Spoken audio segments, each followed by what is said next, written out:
World War II was a defining moment in world history, one that forever changed the way we live today and how our nation became what they are. Of course, many people have had discussions about what would happen if the United States didn't join the war, if the Soviets took control of all of Germany instead of part of it.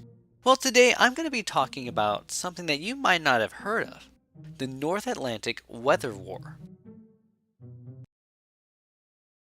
Weather was a major player during World War II and affected many battles, bombings, and the outcome of a lot of fights. I'll be going over a few of those later, but let's jump into the Weather War and what it was about. The Weather War was basically the span of the whole war. It was just the invading of Arctic or Scandinavian regions to better collect weather data from the Arctic or Atlantic, as weather is a major player in any invasion, any fights, or any battles that are going on during the war. In the early stages of the war, Germany had the aid of Denmark and Scandinavia, as they were neutral, to assist them with the prediction of the weather, at least for a short time before they invaded them in 1940. The outposts in those countries and colonies quickly aided the Allies after that because they didn't really like Germany anymore, so it was kind of a double-edged sword for Germany to go in and take those lands. They did get resources and weather information, but Greenland and a lot of the Arctic islands out there now gave all their information to the Allies. So the Germans had decided to have some U-boats devoted to gathering weather information and collecting data in the Atlantic full-time in August 1940 to January 1941. After January 1941, the U-boats were pulled off a full-time commitment. They would still occasionally do some weather stuff and ferry weather personnel to locations and islands as needed, but after the U-boats, the Germans used fishing trawlers.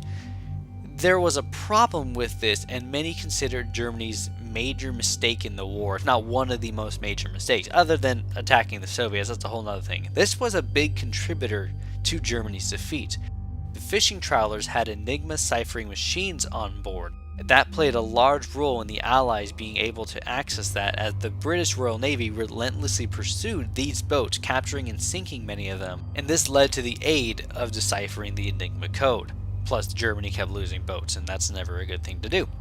There were a lot of battles in Greenland and Norway that played major roles in the war, as these Arctic lands were valuable for weather detecting. This is what most of the Atlantic Weather War consisted of: capturing vessels, bombing weather facilities, and terrible Arctic invasions, and a lot of rough seas. There's a lot of specific events I could cover, but I wanted to jump ship a little bit, and I wanted to talk about D-Day, one of the most well-known events of World War II.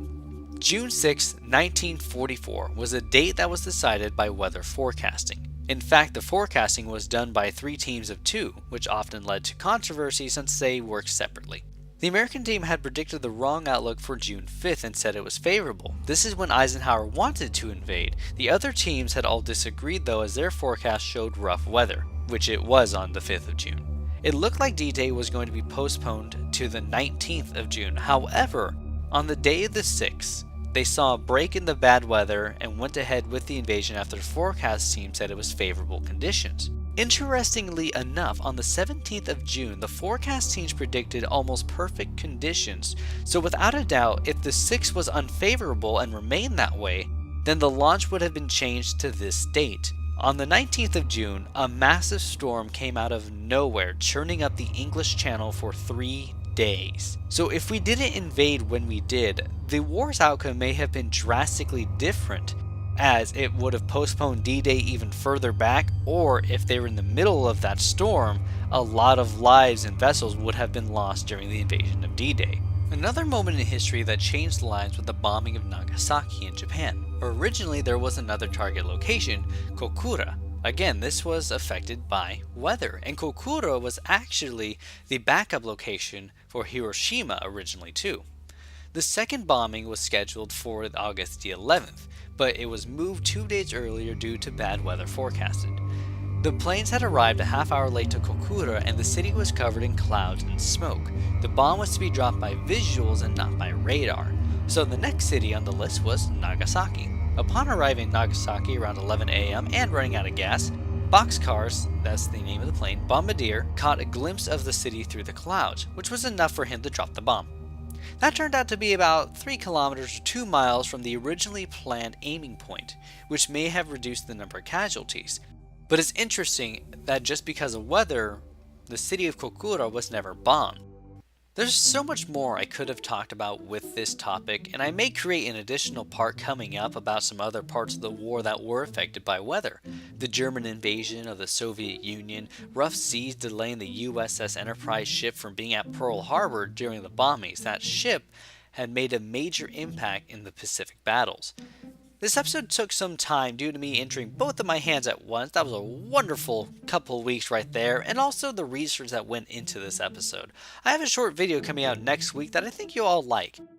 But with that being said, what do you guys find most interesting about World War II and the history that it has in it? Leave some comments down below on some of your thoughts.